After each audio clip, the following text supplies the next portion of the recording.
नमस्कार शेतकरी मित्रांनो, मी रुपाली विजय सूर्यवंशी होय आम्ही स्मार्ट शेतकरी VS या आमच्या यूट्यूब चॅनलवर आपल्या सर्वांचे स्वागत करते। चॅनलवर जर नवीन असाल तर सर्वप्रथम आमच्या चॅनलला सबस्क्राइब करून सपोर्ट करा।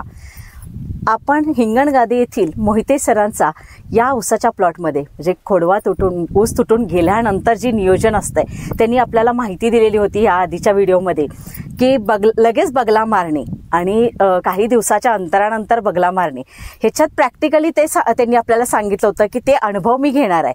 तर तेच अनुभव इथे आपण आज पुन्हा एकदा 1 महिना झाला आपल्या त्या व्हिडिओला, तर 1 महिन्यानंतर त्यांना काय अनुभव आला तेच आपण इथे घेणार आहोत। सर नमस्कार। नमस्ते सर, तुमचं नाव काय?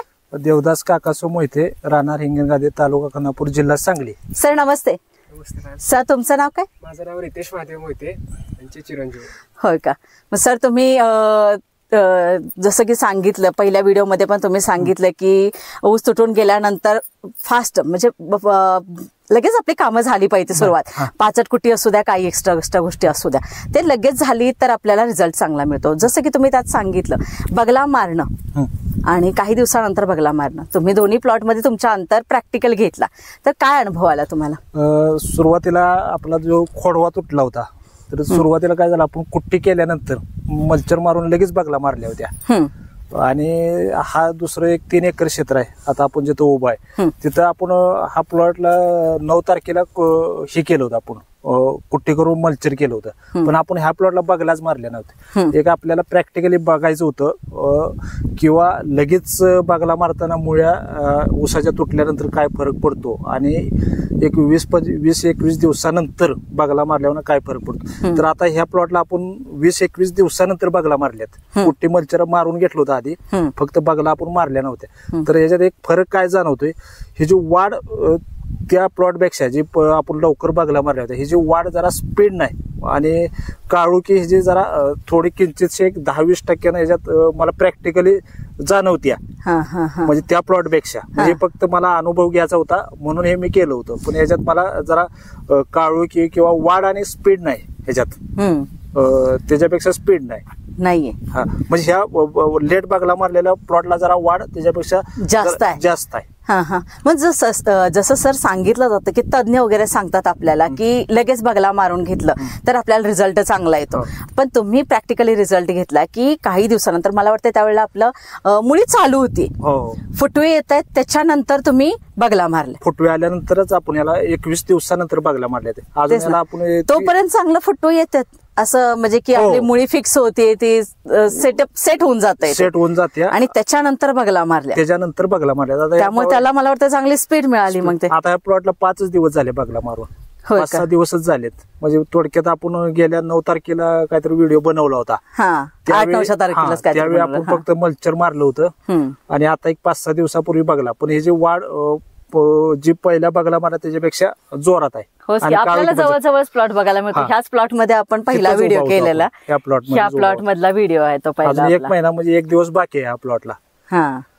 म्हणजे फुटव्याचे काय मला याच्यात म्हणजे जाणवलं नाही, फुटवे कमी आहेत। आता तुम्ही बघू शकता याला फुटव्यांची पण संख्या चांगली दिसते, जसं की सरांच्या पायात पण आहेत, लहान आहेत फुटवे अजून, पण ते फुटवे निघालेले आहेत। एका तुम्हाला सांगू एक 10-15 फुटवे आहेत सरांच्या पायात आहेत, एका ह्याच्यात तुम्हाला सांगू 10-15 फुटवे आहेत। आता बघा की 1 2 3 4 5 6 7 8 9 10 11 12 13 14 15 16 फुटवे आहेत। म्हणजे ते पण काय आपल्याला फुटव्याची संख्या कमी अशी काय भेटली, पण चांगली भेटली आहे संख्या।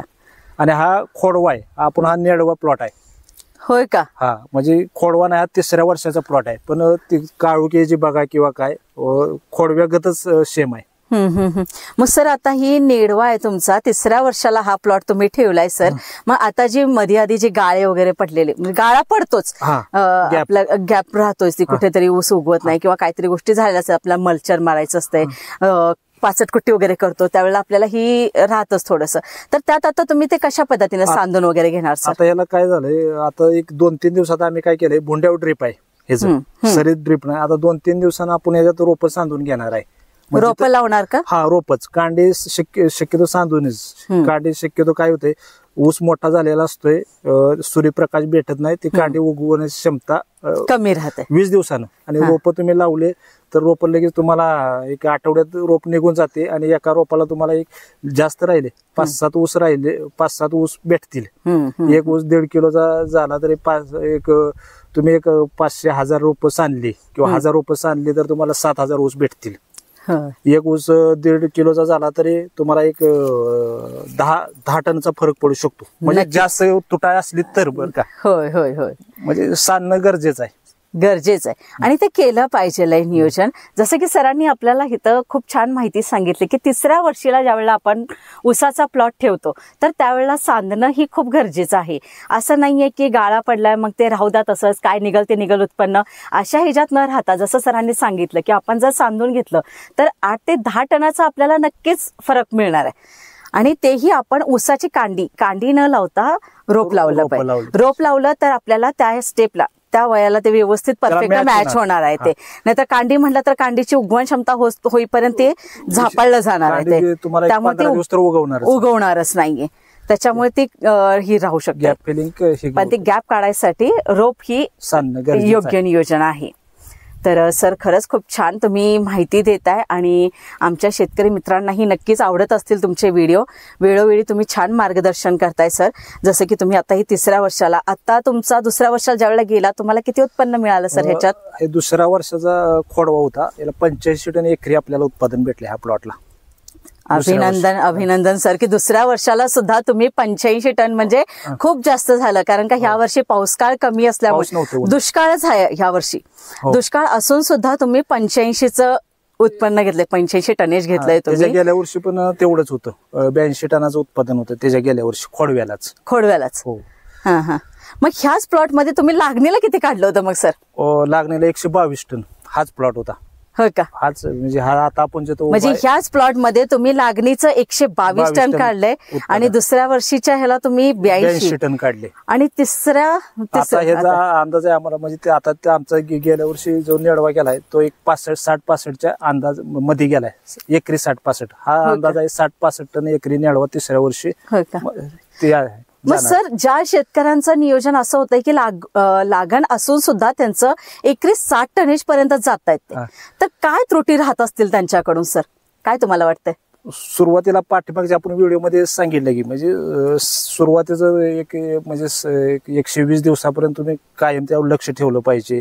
किंवा महत्वाचं पहिल्यांदा सेंद्रिय खताचं, तो नंतर तुम्हाला सांगेनच, सेंद्रिय जमिनीचा पोत सुधारणं किंवा ड्रिपचं नियोजन, खताचं नियोजन, फवारणीचं नियोजन, ह्या सगळ्या गोष्टी केल्या पाहिजे.